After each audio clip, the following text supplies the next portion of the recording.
नमस्कार दोस्तों, हमारे चैनल पढ़ाई पोर्टल पर आपका हार्दिक स्वागत है। आज हम पढ़ेंगे जलवायु वर्गीकरण। और आज हम जलवायु वर्गीकरण में कोपेन का जलवायु वर्गीकरण, त्रिवार्ता का और थार्मोएट का, इन तीनों के जलवायु वर्गीकरण के बारे में जानकारी प्राप्त करेंगे। इंडिया के संदर्भ में, वर्ल्ड के संदर्भ में और राजस्थान के संदर्भ में, तीनों के संदर्भ में सबसे ज्यादा क्वेश्चन अगर आते हैं तो कोपेन के जलवायु वर्गीकरण से संबंधित आते हैं। और राजस्थान के एग्जाम में कभी कभी त्रिवार्ता और थार्मोएट से भी क्वेश्चन आ जाते हैं। तो आज हम इस वीडियो में कोपेन का जलवायु वर्गीकरण कंप्लीट पढ़ेंगे, वर्ल्ड के संदर्भ में, इंडिया के संदर्भ में और राजस्थान के संदर्भ में। जबकि त्रिवार्ता और थार्मोएट का जलवायु वर्गीकरण केवल राजस्थान के संदर्भ में समझेंगे। कोपेन ने पूरे संसार की जलवायु को, पूरे विश्व की जलवायु को 5 भागों में बांटा है। 5 भाग है उसके, ए, बी, सी, डी और ई। पूरे संसार की जलवायु को कोपेन ने 5 भागों में बांट दिया।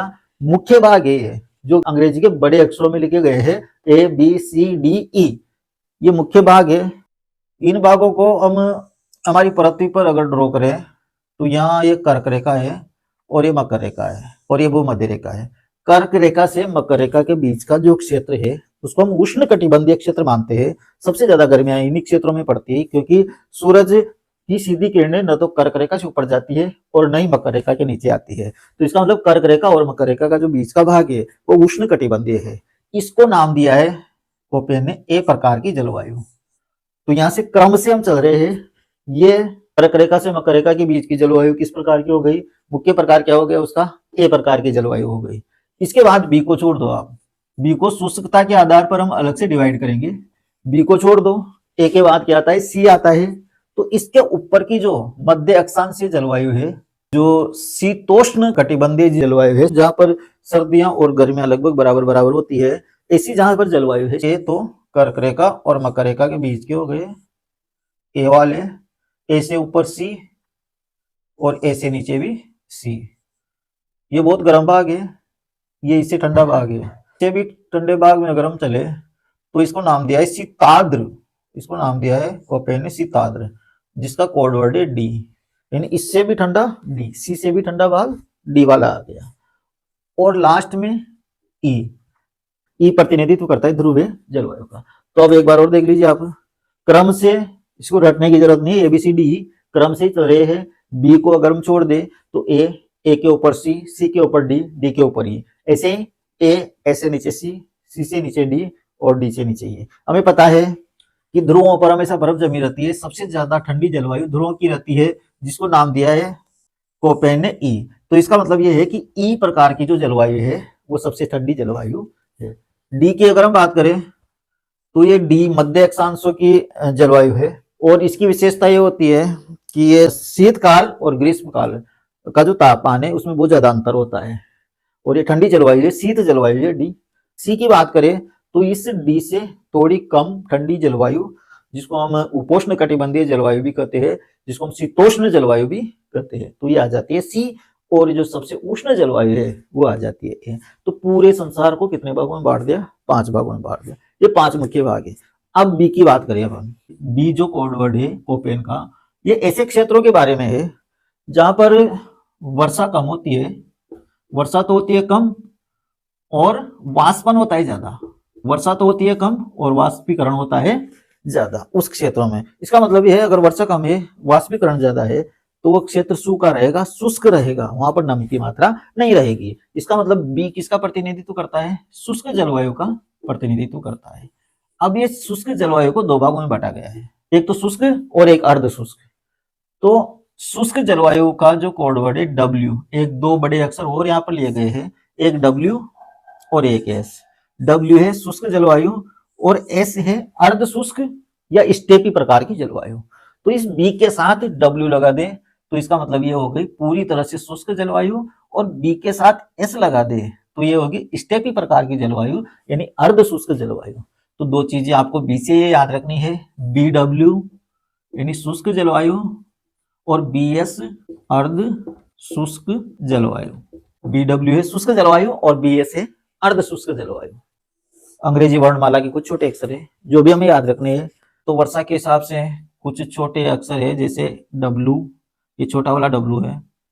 छोटा वाला डब्लू का मतलब होता है विंटर ड्राई, छोटा वाला डब्ल्यू उन क्षेत्रों का प्रतिनिधित्व करता है जहां पर विंटर ड्राई होती है, यानी सर्दियां शुष्क होती है। इसकी क्या विशेषता है? सर्दियां शुष्क होती है, यानी शीत ऋतु में यहाँ पर बारिश नहीं होती है, सर्दियां शुष्क होती है। उन क्षेत्रों के लिए डब्ल्यू प्रतिनिधित्व करता है। अब यहाँ पर सर्दियां शुष्क होती है तो इसका मतलब यहाँ पर बारिश कब होती होगी? बारिश यहाँ गर्मियों में होती है, गर्मी के सीजन में बारिश होती है और सर्दियां यहाँ पर शुष्क होती है। दूसरा शब्द है एस, छोटा एस। इसका मतलब है समर ड्राई।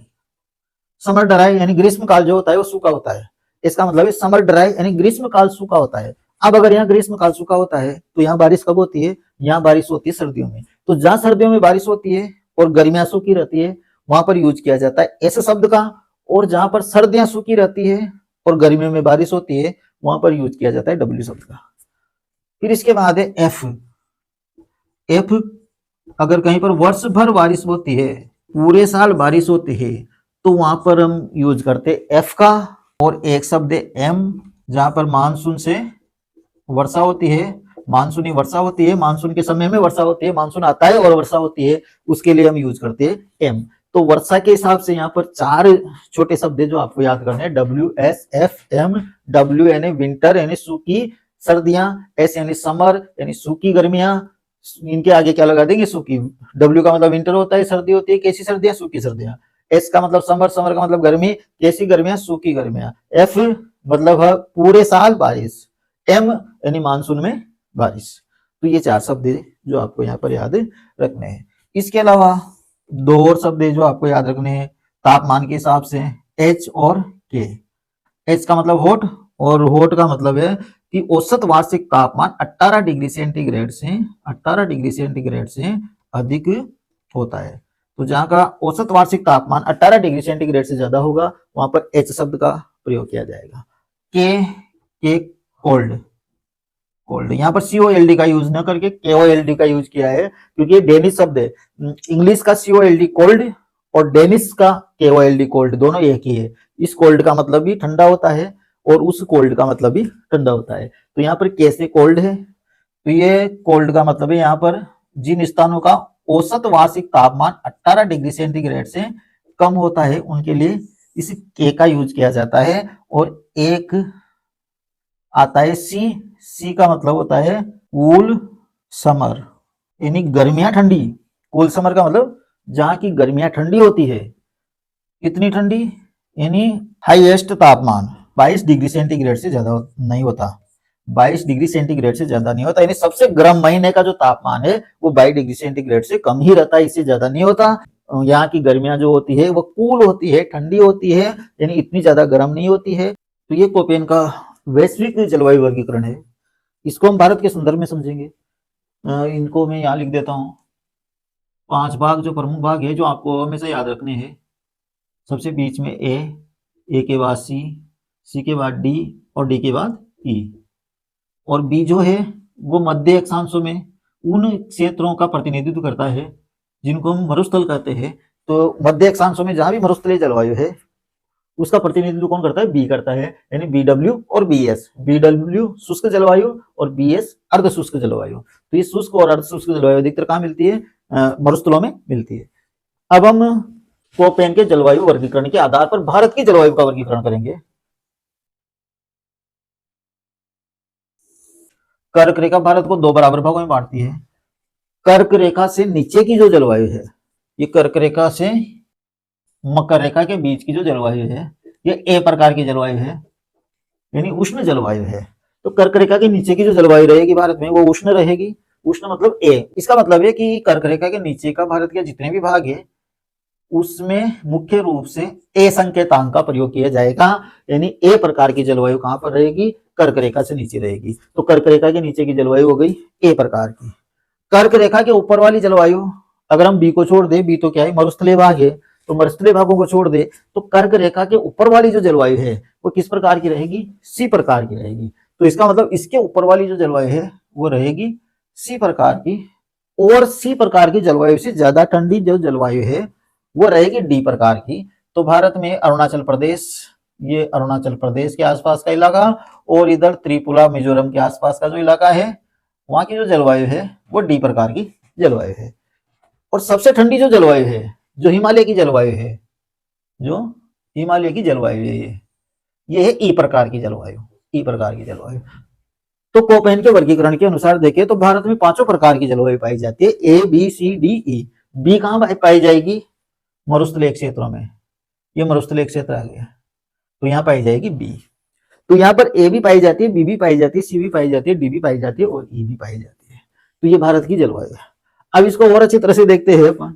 यहाँ पर हमने देखा था डब्ल्यू का मतलब होता है विंटर ड्राई, विंटर ड्राई का मतलब सर्दियां सूखी। तो भारत के अधिकतर इलाकों में सर्दियां सूखी ही रहती है, सर्दियों में बारिश नहीं होती है।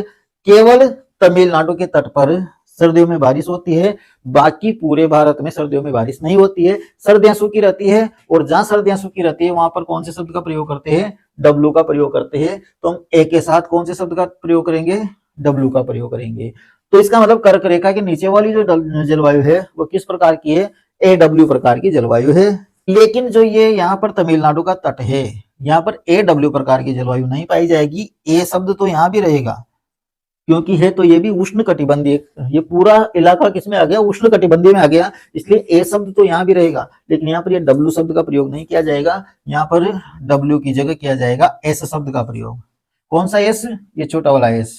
इसका मतलब क्या होता है? इसका मतलब होता है समर ड्राई, और समर ड्राई का मतलब गर्मियां सूखी रहती है। इस इलाके में गर्मियां सूखी रहती है, गर्मियों में बारिश नहीं होती है, क्योंकि यहाँ पर लौटते हुए मानसून से सर्दियों में बारिश होती है। तमिलनाडु के तट पर लौटते हुए मानसून से सर्दियों में बारिश होती है, इसलिए यहाँ पर AW का यूज नहीं करके AS का यूज किया गया है। ए का मतलब वही उष्ण कटिबंधीय और एस का मतलब है समर ड्राई, यानी गर्मियां क्या रहती है? यहाँ पर सूखी रहती है और सर्दियों में बारिश होती है। तो यहाँ पर सर्दियों में बारिश होती है, इसलिए यहाँ पर AS का प्रयोग किया गया है, बाकी यहाँ AW का प्रयोग किया गया है।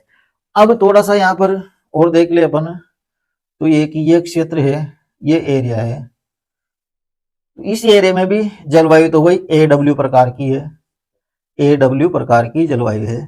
लेकिन इसमें क्या है? मानसून, ये जो केरल का तट है, ये सबसे ज्यादा प्रभावित होता है मानसून से। यानी मानसून आता है सबसे पहले कहाँ आता है? केरल के तट पर ही आता है, इसलिए यहाँ की जो जलवायु है उसको हम मानसूनी जलवायु कहते हैं। तो यहाँ पर है तो AW प्रकार की, यानी उष्ण कटिबंधीय है और विंटर ड्राई रहती है, यानी सर्दियां सूखी रहती है, इसलिए AW का तो प्रयोग करेंगे ही सही। लेकिन साथ ही साथ यहाँ की जलवायु मानसूनी जलवायु है, तो AW के बीच में एक और शब्द हम M लिख देंगे। ये W भी छोटा है, हर जगह क्या आएगा? W छोटा आएगा, तो AMW प्रकार की जलवायु होगी। केरल के तट की जो जलवायु है किस प्रकार की होगी? AMW। ये AW पूरी कर्क रेखा के नीचे वाली जलवायु AW प्रकार की है। इसमें से थोड़ी सी तमिलनाडु के तट को छोड़ दिया जाए तो यहाँ पर AW की जगह AS है। AS क्यों है? क्योंकि यहाँ पर गर्मियां सूखी रहती है, शीतकाल में बारिश होती है। यहाँ पर है तो वही AW, लेकिन बीच में M क्यों आ गया? क्योंकि सबसे ज्यादा मानसून से प्रभावित इलाका जो है केरल का तट है, तो इस केरल के तट पर हम क्या कर देंगे? AMW कर देंगे। फिर यहाँ पर एक और थोड़ा सा हमें देखना है, ये जो इलाका है इसमें महाराष्ट्र का जो विदर्भ जिला है वो आ जाता है, दक्षिण विदर्भ। इसके बाद थोड़ा सा उत्तरी कर्नाटक का भाग आ जाता है और थोड़ा सा आंध्र प्रदेश का जो रायसेना प्रदेश है वो आ जाता है। तो ये जो क्षेत्र है विदर्भ का, रायसेना का और कर्नाटक का उत्तरी भाग, ये अर्ध शुष्क क्षेत्र है, तो ये अलग से आ जाएगा। इसको हम बाद में मार्क करेंगे। अगर इसको छोड़ दे तो ये दक्षिण भारत की जलवायु हमने पूरी तरह से डिसाइड कर ली है। दक्षिण भारत की जलवायु में ये AS प्रकार की जलवायु है, ये AMW प्रकार की जलवायु है, ये AW प्रकार की जलवायु है। अब हम चलते हैं उत्तर भारत में। उत्तर भारत में ये C, अब C जो है, C का मतलब तो हमें समझ में आ गया है कि C क्या है, यानी मेन जो वर्गीकरण है वो C प्रकार का है, यानी ये शीतोष्ण जलवायु है। C का मतलब है शीतोष्ण जलवायु, ये C, A के बाद C, शीतोष्ण जलवायु यहाँ पर है। और क्या विशेषता है इनकी? इसकी विशेषता ये है कि यहाँ पर भी शीतकाल सूखा रहता है, यहाँ पर भी शीतकाल सूखा रहता है। तो यहाँ पर W शब्द यहाँ पर भी आ जाएगा, W शब्द यहाँ पर भी आ गया, W शब्द यहाँ पर भी आ गया, W शब्द यहाँ पर भी आ गया। कहाँ नहीं आया? केवल यहाँ पर नहीं आया, तमिलनाडु के तट पर नहीं आया, क्योंकि यहाँ पर सर्दियां सूखी नहीं रहती है, बाकी भारत में सर्दियां सूखी रहती है। तो यहाँ पर CW। एक और शब्द यहाँ पर आएगा G, G का मतलब होता है गंगा तुल्य जलवायु। तो ये जो इलाके की जो जलवायु है ये गंगा तुल्य जलवायु है, यानी गंगा के आसपास के क्षेत्र की जो जलवायु है उसको हम गंगा तुल्य जलवायु कहते हैं। तो इसमें एक शब्द और जुड़ जाएगा G, गंगा तुल्य जलवायु। तो ये आ गए अपने उत्तर भारत की जलवायु CWG गंगा तुल्य जलवायु। इसके बाद ये ई हो गई, ई मतलब ध्रुवीय जलवायु। और यहाँ पर थोड़ा सा एक इलाका है उत्तराखंड में जिसमें ई के साथ हम टी भी जोड़ते हैं। टी का मतलब होता है टुंड्रा, टुंड्रा जलवायु। तो ध्रुवीय जलवायु में टुंड्रा प्रकार की जलवायु है, तो ध्रुवीय जलवायु, ये ध्रुवीय जलवायु, ये भी ध्रुवीय जलवायु और ये भी ध्रुवीय जलवायु, ये भी ध्रुवीय जलवायु। तो यहाँ से यहाँ तक की जो जलवायु है ये ध्रुवीय जलवायु में आ जाती है, ये ध्रुवीय जलवायु में आ जाती है, ये ध्रुवीय जलवायु में आ जाती है। और इसमें से थोड़ा सा इलाका ध्रुवीय में टुंड्रा प्रकार की जलवायु का हो जाता है। तो ये वाला हिस्सा भी कंप्लीट हो गया। अब इसको देखते हैं डी प्रकार की, यानी शीतोष्ण जलवायु जो है, शीताद्र जलवायु, सॉरी शीताद्र जलवायु जो है डी प्रकार की जलवायु। ये हमारे यहाँ पर अरुणाचल प्रदेश के कुछ भाग है और इधर ये कुछ त्रिपुरा और मिजोरम का भाग है जहां पर डी प्रकार की जलवायु पाई जाती है। अब डी के साथ जो यहाँ पर अरुणाचल प्रदेश और ये जो भाग है यहाँ पर वर्ष भर वर्षा होती है। हमने यहाँ पर शब्द लिया था एफ, एफ कहाँ लगाया जाता है, जहां पर वर्ष भर बारिश होती है वहां पर एफ लगाया जाता है। तो इस डी के साथ यहाँ पर अरुणाचल प्रदेश में हमने क्या लगा दिया, एफ लगा दिया, क्योंकि यहाँ पर वर्ष भर बारिश होती है। एफ के साथ यहाँ पर एक शब्द और लगेगा, एफ के साथ यहाँ पर लगेगा सी। सी का मतलब क्या है, यानी गर्मियों का हाईएस्ट तापमान 22 डिग्री सेंटीग्रेड होता है। यानी ये वो इलाका है जहां पर गर्मियां कूल होती है, कूल समर। सी का मतलब क्या है, कूल समर, यानी गर्मियां भी क्या होती है, कूल होती है, ठंडी होती है। तो ये अपना अरुणाचल प्रदेश का भाग और त्रिपुरा मिजोरम का वो भाग है जहां पर गर्मियां कूल होती है, ठंडी होती है। तो यहाँ पर हमने लगा दिया DFC। तो एक जलवायु प्रकार हो गया है। अब बचा इधर वाला जो भाग है ये हमारा मरुस्थलीय भाग है। मरुस्थलीय भागों को दो भागों में बांटा गया है, एक शुष्क मरुस्थल है, एक अर्ध शुष्क मरुस्थल है। शुष्क मरुस्थल की जलवायु शुष्क जलवायु और अर्ध शुष्क मरुस्थल की जलवायु अर्ध शुष्क जलवायु। तो मरुस्थल में दो प्रकार की जलवायु पाई जाती है, शुष्क जलवायु और अर्ध शुष्क जलवायु।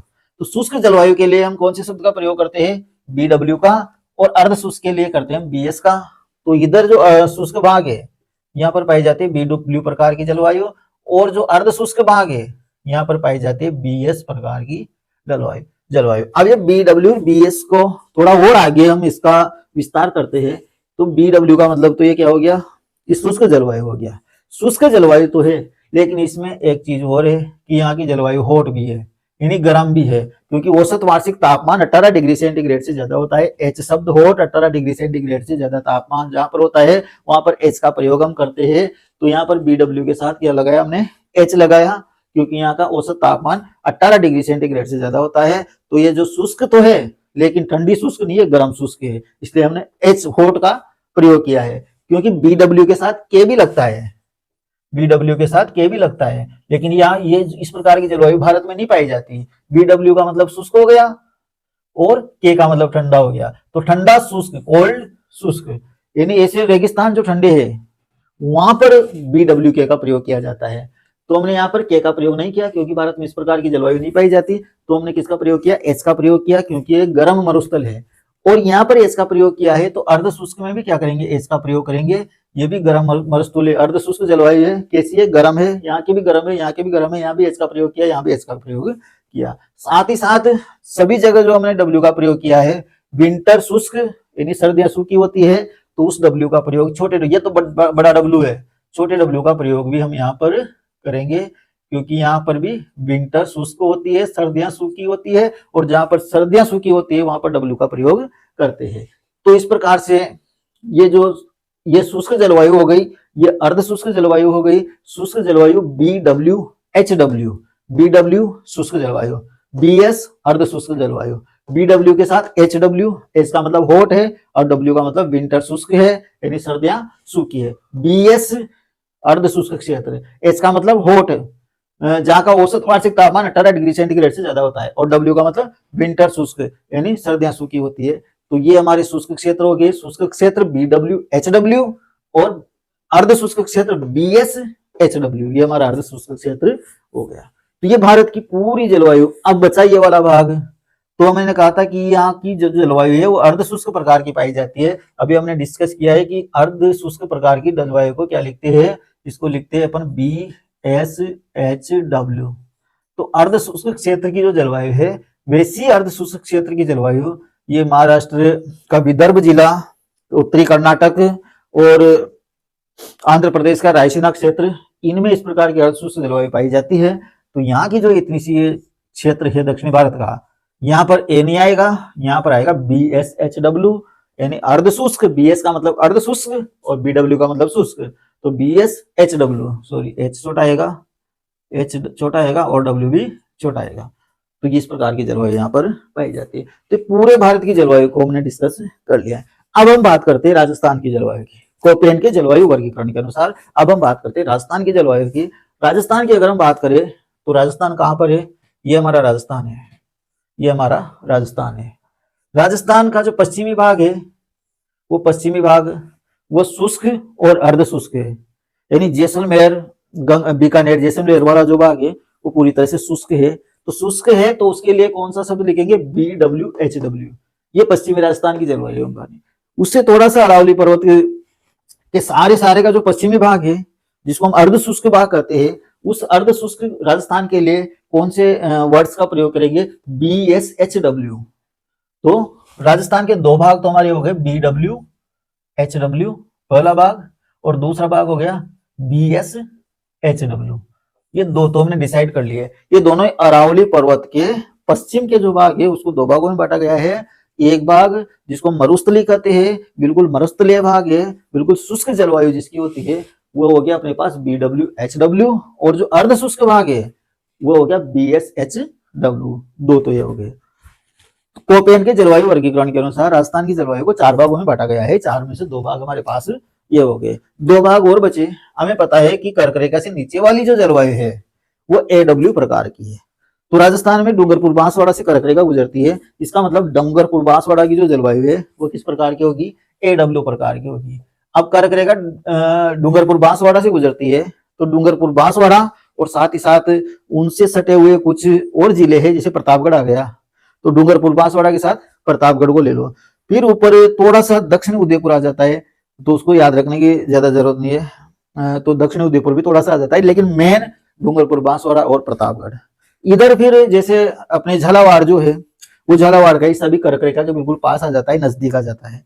तो झालावाड़ जिला और थोड़ा सा हल्का सा कोटा और हल्का सा बारा, बहुत हल्का सा, मेन झालावाड़। तो ये जो जिले है यहाँ पर AW प्रकार की जलवायु पाई जाती है। कर्क रेखा के नीचे वाले, कर्क रेखा के पास वाले जो जिले हैं, डूंगरपुर बांसवाड़ा प्रतापगढ़ और मेन रूप से झालावाड़, दक्षिण पूर्व में झालावाड़, यानी दक्षिण और दक्षिण पूर्व की जलवायु। ऐसा पूछ लिया जाता है कि राजस्थान के दक्षिण और दक्षिण पूर्व की जलवायु किस प्रकार की जलवायु है, तो ये होगी AW प्रकार की जलवायु। तीसरा भाग हो गया अपना AW प्रकार, और चौथा भाग जो है अपना ये वाला, राजस्थान कहाँ आ रहा है? यहाँ आ रहा है। ये कौन सी जलवायु? CWG। इधर पूर्वी भाग अरावली पर्वत को छोड़ दे तो इधर वाला भाग किसमें आ रहा है? इस CWG में आ रहा है, इस CWG में आ रहा है। तो पूर्वी भाग जो बचा राजस्थान का, ये भारत के मानचित्र में भी पता लग रहा है। ये पश्चिमी भाग राजस्थान का इधर गया, किसमें गया? ये BWHW और BSHW में गया। पश्चिमी भाग तो अरावली पर्वत के पश्चिम का भाग तो इन दोनों में गया, और अरावली पर्वत के पूर्व का भाग किसमें आ गया? CWG में आ गया। और ये जो दक्षिण का भाग है वो किसमें आ गया? AW में आ गया। कर्क रेखा के नीचे वाला जो भाग है वो AW में आ गया। ये राजस्थान की जलवायु का पूरा वर्गीकरण हो गया। तो ये AW और AW के बाद CWG, ये CWG, ये चार भाग राजस्थान की जलवायु के। अब इसको हम मानचित्र में समझते हैं। जो चार भाग राजस्थान की जलवायु के, इंडिया की जलवायु हमने समझ ली है। अब हम राजस्थान की जलवायु समझेंगे। राजस्थान की जलवायु को कोपेन के जलवायु वर्गीकरण के अनुसार चार भागों में बांटा गया है। कौन कौन से भाग कौन कौन से जिलों में आते हैं, ये चीज अब हम समझेंगे।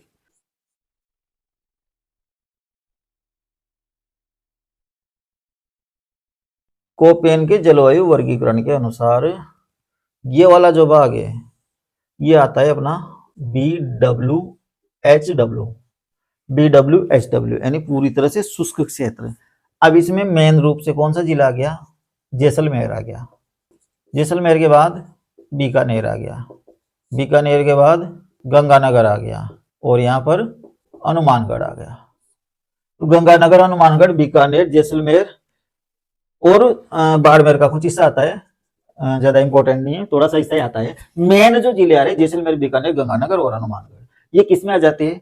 पूरी तरह से शुष्क क्षेत्र में आ जाते हैं, यानी BW वाले क्षेत्र में आ जाएंगे। ये BW में आ गए। पीछे HW तो लगाना ही है, इसमें भी SW लगाना है, इसमें भी SW लगाना है। याद क्या रखना है हमें, BW। BW का मतलब शुष्क और BS का मतलब अर्ध शुष्क, और दोनों में SW लगाना है। इसके बाद यहां से हम चलते हैं, ये वाला जो भाग है ये आ जाता है अपना BSHW, यानी अर्ध शुष्क क्षेत्र। ये आ गया अपना अर्ध शुष्क क्षेत्र।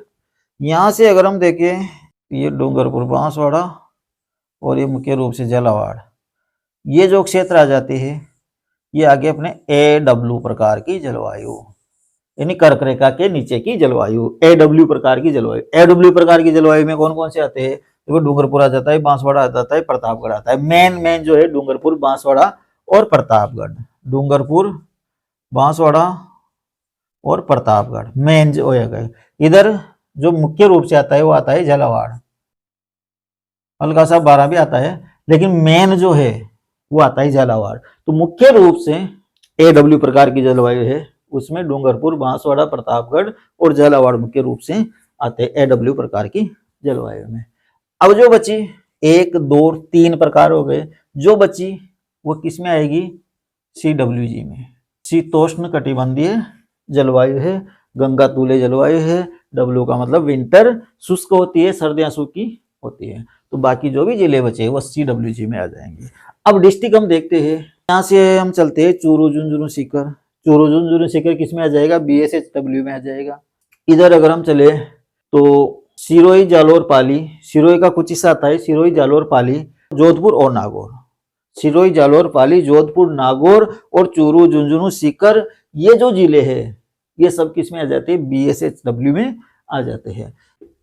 चूरू, झुंझुनू, सीकर, बाड़मेर, सिरोही, जालोर, पाली, जोधपुर और नागौर, ये जो जिले हैं ये किस में आ जाते हैं, BSHW में आ जाते हैं। इधर वाले जिले बचे अलवर, भरतपुर, धौलपुर, करौली, सवाई माधोपुर, कोटा, बूंदी, बारा, इधर भीलवाड़ा, अजमेर, जयपुर, टोंक, दौसा, ये सब किस में आ जाते हैं, CWG में आ जाते हैं। तो ये वाले जिले हो गए अपने CWG। तो इस प्रकार से पूरे राजस्थान की जलवायु को 4 भागों में बांटा गया है। अब इसमें एक एक चीज और याद रखनी है आपको, कोपेन के जलवायु वर्गीकरण में BWHW का जो प्रतिनिधि जिला है वो माना गया बीकानेर को। प्रतिनिधि जिला किसको माना गया, बीकानेर को माना गया। प्रतिनिधि जिला का मतलब बीकानेर की जो जलवायु है वो मुख्य रूप से BWHW के प्रकार की है, तो इसका प्रतिनिधि जिला कौन सा हो गया, बीकानेर। यहाँ पर जो BSHW है इसका प्रतिनिधि जिला माना गया है नागौर को। तो CWG का प्रतिनिधि जिला माना गया है टोंक को, CWG का प्रतिनिधि जिला टोंक, और AW का प्रतिनिधि जिला माना गया है डूंगरपुर को, ये डूंगरपुर को। तो ये भी आपको याद रखना है, AW का प्रतिनिधि जिला किसको माना गया है, डूंगरपुर को माना गया है। तो ये राजस्थान की हमारी जलवायु हो जाती है किसके अनुसार, कोपेन के वर्गीकरण के अनुसार। अब हम राजस्थान की जलवायु को कोपेन के साथ त्रिवार्ता और थार्नवेट का वर्गीकरण भी याद करने की कोशिश करेंगे। कोपेन का जलवायु वर्गीकरण हमारी समझ में आ गया होगा। अब अगर हम बात करें कोपेन के साथ, ये कोपेन और त्रिवार्ता की शुष्क जलवायु जिसको कोपेन ने कहा है BWHW, त्रिवार्ता ने भी इस क्षेत्र की जलवायु को शुष्क जलवायु ही कहा है, और जो ये वर्ड यूज किए हैं वह भी यही किए हैं BWH, केवल ये लास्ट वाला W हटा दिया, क्या हटा दिया, लास्ट वाला W हटा दिया। तो कोपेन से अगर त्रिवार्ता में हमें आना है, कोपेन से त्रिवार्ता में अगर हमें आना है तो कोई ज्यादा चेंजेस नहीं करना। BWHW हमारे समझ में आ गया, BWHW शुष्क जलवायु है तो BWHW शुष्क जलवायु है, तो BWH भी शुष्क जलवायु है। ये त्रिवार्ता के अनुसार है और ये कोपेन के अनुसार है। एरिया में थोड़ा सा चेंज होगा। एरिया जो यहाँ पर जैसलमेर, बीकानेर, गंगानगर, हनुमानगढ़ लिया गया है, इसमें मुख्य रूप से जैसलमेर ही आएगा। त्रिवार्ता में मुख्य रूप से क्या आएगा, जैसलमेर ही आएगा, और बीकानेर का थोड़ा सा हिस्सा आ जाएगा। तो ये इतना सा चेंज किया है कोपेन के अनुसार, तो गंगानगर, हनुमानगढ़, बीकानेर और जैसलमेर है। जबकि त्रिवार्ता के अनुसार जो BWH है शुष्क जलवायु है वो केवल जैसलमेर की है, और हल्का सा बीकानेर इसमें आया हुआ है, हल्का सा बाड़मेर इसमें आया हुआ है, लेकिन थोड़ा थोड़ा आया हुआ है। मेन क्या है, जैसलमेर, और इसका प्रतिनिधि जिला भी क्या है, जैसलमेर। तो थोड़ा सा चेंज यहाँ हो गया है, ठीक है। एक चेंज क्या हो गया, ये W हट गया, और दूसरा चेंज क्या हो गया, गंगानगर, हनुमानगढ़ पूरी तरह से हट गए, और बीकानेर भी आधे से ज्यादा हट गया। तो ये हो गया। फिर अर्ध शुष्क जलवायु जो कोपेन ने बताई थी, BSSW, ये अर्ध शुष्क जलवायु। त्रिवार्था ने क्या किया, केवल डब्ल्यू हटा दिया। जैसे यहाँ डब्ल्यू आया, यहाँ केवल डब्ल्यू हट जाएगा, डब्ल्यू हटते ये त्रिवार्था का वर्गीकरण हो गया। तो त्रिवार्था ने अर्ध शुष्क जलवायु बताया, इसने भी अर्ध शुष्क जलवायु बताई। अंतर क्या आ गया, इस अर्ध शुष्क जलवायु में ये वाला हिस्सा शामिल हो गया। जो यहाँ पर शुष्क जलवायु में से जो हटाया था गंगानगर, हनुमानगढ़, बीकानेर, वो किस में आ गया, वो इसमें अर्ध शुष्क में आ गया। और ये जो थोड़ा सा हिस्सा है, थोड़ा सा है, ये वाला हिस्सा भी थोड़ा बड़ा हो गया, और ये वाला हिस्सा भी, यानी बीच वाला जो हिस्सा है वो बहुत बड़ा हो जाता है। बीच वाला हिस्सा क्या हो जाता है, बड़ा हो जाता है। ज्यादा अंतर जिलों का नहीं पड़ता है। मेन जो अंतर आपको याद रखना है वो क्या रखना है कि गंगानगर, हनुमानगढ़, बाकी ये चूरू, झुंझुनू, सीकर पहले बीच में ही थे, अब बीच में ही रहेंगे, लेकिन ये गंगानगर, हनुमानगढ़ किस में आ जाता है, ये गंगानगर, हनुमानगढ़ इसमें आ जाता है अर्ध शुष्क में। साथ ही साथ यहाँ पर जो थोड़ा सा चेंज यहाँ पर भी होता है, ये डूंगरपुर, बांसवाड़ा, प्रतापगढ़ के साथ साथ जो ये सीधी रेखा इस प्रकार से जा रही थी, ये इस प्रकार से घूम जाती है, इस प्रकार से घूम जाती है। और इसमें एक और जिला चित्तौड़गढ़ शामिल हो जाता है। ये चित्तौड़गढ़ पूरी तरह से शामिल हो जाता है। चित्तौड़गढ़ जो कोपेन के जलवायु वर्गीकरण में चित्तौड़गढ़ यहाँ पर AW में नहीं आ रहा था, त्रिवार्था के जलवायु वर्गीकरण में चित्तौड़गढ़ इस AW वाले क्षेत्र में आ जाता है। एक्सचेंज ये होता है, यहाँ पर क्या होता है, झालावाड़ के साथ साथ कोटा और बारां के कुछ हिस्से और ज्यादा बढ़ जाते हैं। ये वाला एरिया भी थोड़ा बढ़ जाता है, ये वाला एरिया भी थोड़ा बढ़ जाता है। इधर ये बीच वाला एरिया भी थोड़ा बढ़ जाता है, और इधर वाले एरिया थोड़े कम हो जाते हैं। कम होने के परिणाम स्वरूप जयपुर और अजमेर का आधा हिस्सा अर्ध शुष्क क्षेत्र में चला जाता है। तो इतना सा चेंज हो जाता है, बाकी जो शब्द है वो शब्द सेम रहते हैं। यहाँ पर BWSW है, यहाँ पर W हटा दिया, BWH कर दिया। यहाँ BSSW है, W हटा दिया, BSH कर दिया। यहाँ जो AW था त्रिवार्ता के में भी AW ही रहेगा। अंतर सिर्फ इतना सा आएगा कि इसमें चित्तौड़गढ़ शामिल हो जाएगा, और इधर थोड़ा सा कोटा और थोड़ा सा बारां की सीमा बढ़ जाएगी। बाकी AW का AW ही रहेगा, तो यहाँ भी याद करने में आपको ज्यादा दिक्कत नहीं आएगी। और चौथा जो CWG था, ये CWG, इसमें थोड़ा सा चेंजेज होता है। CW जो है जहां का जहां रहता है, लेकिन G को हटा दिया जाता है, और G को हटा कर और C और W के बीच में एक अक्षर A लिख दिया जाता है। तो ये CWG का नाम बदल कर क्या हो जाता है, CAW हो जाता है। ये CWG का नाम बदलकर CAW हो जाता है। तो ये हो जाता है अपना त्रिवार्ता का जलवायु वर्गीकरण। राजस्थान के संदर्भ में जो BWSW था वो BWH हो गया, जो BSSW था वो BSH हो गया, जो AW था वो AW ही रहा, जो CWG था वो CAW हो गया। बस इतना सा आपको याद रखना है, एरिया लगभग वही है। अब इसके बाद हम बात करते हैं थार्नवेट के जलवायु वर्गीकरण की। जैसे यहाँ पर हमने कोपेन का जलवायु वर्गीकरण देखा, तो उसमें B को तो हमने अलग कर दिया था, B को तो अलग कर दिया था। A से ठंडी, C से ठंडी, D, इस प्रकार से चल रही थी। और जो थार्नवेट का जलवायु वर्गीकरण है उसमें शुरुआती C से होती है। ये चीज आप ध्यान रखना, शुरुआती कहां से होती है, C से होती है। तो यहाँ पर कोपेन का A उष्ण कटिबंध था, तो थार्नवेट का C उष्ण कटिबंध है। यानी जहाँ A लिखा हुआ है, A के बाद B, A के बाद डायरेक्ट क्या आ जाता है, इससे आता है, क्योंकि B को तो गिनना ही नहीं हमें। B का तो हिसाब भी हमने अलग किया था, ये BW और BS, तो ACDE लिया था। तो A के बाद C, कोपेन में क्या आता था, A के बाद C के बाद D।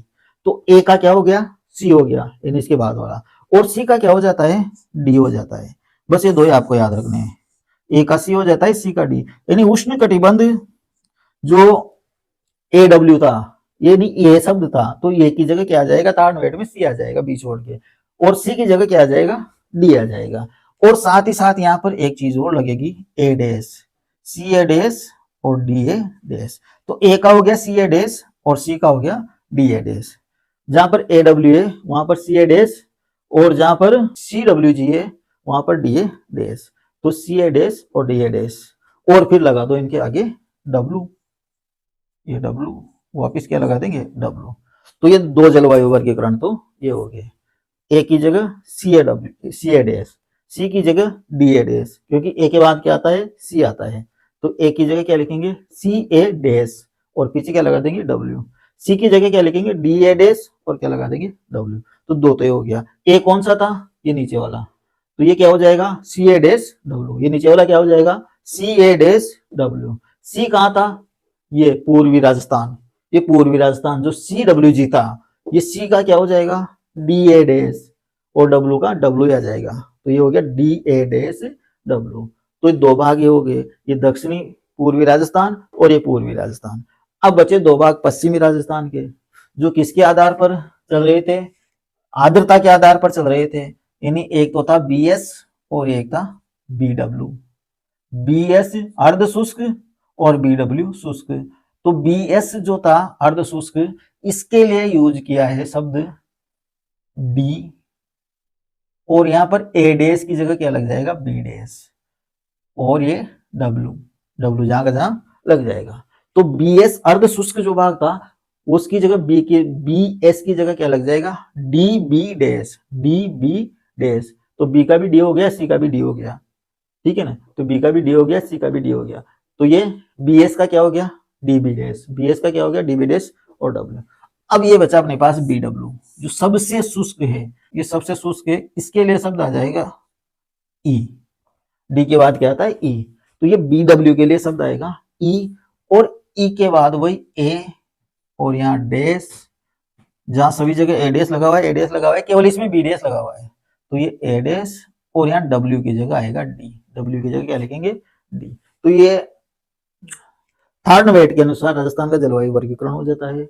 ए डब्ल्यू की जगह कोपेन के अनुसार ए डब्ल्यू था, तो ये थर्ड वेट के अनुसार ये डब्ल्यू क्या हो जाएगा, ए की जगह क्या आ जाएगा, सी ए डैश। सी है, ए डैश तो सबके साथ लगाना ही है, केवल डी एस के साथ नहीं लगाना, बाकी सबके साथ लगाना है। तो सी ए डैश और ये डब्ल्यू, तो ए डब्ल्यू क्या हो गया, सी ए डैश डब्ल्यू हो गया। फिर ये जो पूरी भाग सी डब्ल्यू जी था वो क्या हो जाता है, सी का क्या हो जाता है, डी, और वो ए डैश और ये डब्ल्यू, ए डैश और ये डब्ल्यू। ये पूर्वी भाग हो गया। बचे पश्चिमी भाग। पश्चिमी भाग में जो बी एस एस डब्ल्यू है, अर्ध शुष्क भाग है, तो ये बी एस का क्या हो जाता है, डी, लेकिन यहाँ पर ए की जगह क्या आ जाएगा, बी डैश, और फिर ये डब्ल्यू। तो ये अर्ध शुष्क भाग हो गया। और जो पूरा शुष्क भाग है वो क्या आ जाएगा, ई, ए डैश, और यहाँ पर डब्ल्यू की जगह क्या आ जाएगा, डी। तो ये चार भाग हो गए किसके अनुसार, थार्डवेट के अनुसार। तो इस प्रकार से ये राजस्थान का जलवायु वर्गीकरण हो गया। तो अगर आपने कोपेन का जलवायु वर्गीकरण अच्छी तरह से समझ लिया है, तो कोपेन का जलवायु वर्गीकरण में से ही कंपटीशन में क्वेश्चन आते हैं। लेकिन राजस्थान में कभी कभी ये थोड़ा सा त्रिवार्ता का और थार्डवेट का भी कभी कभी क्वेश्चन पूछ लेते हैं, तो थोड़ा सा आपको दिमाग में आइडिया त्रिवार्ता और थार्डवेट का भी रखना है। लेकिन मुख्य रूप से जो क्वेश्चन आते हैं वो कोपेन के जलवायु वर्गीकरण से आते हैं, विश्व के स्तर पर भी आते हैं, इंडिया के स्तर पर भी आते हैं, और राजस्थान के संदर्भ में भी आते हैं। तो अगर आपको वीडियो पसंद आया है तो चैनल को सब्सक्राइब कीजिए, वीडियो को लाइक कीजिए। जय हिंद।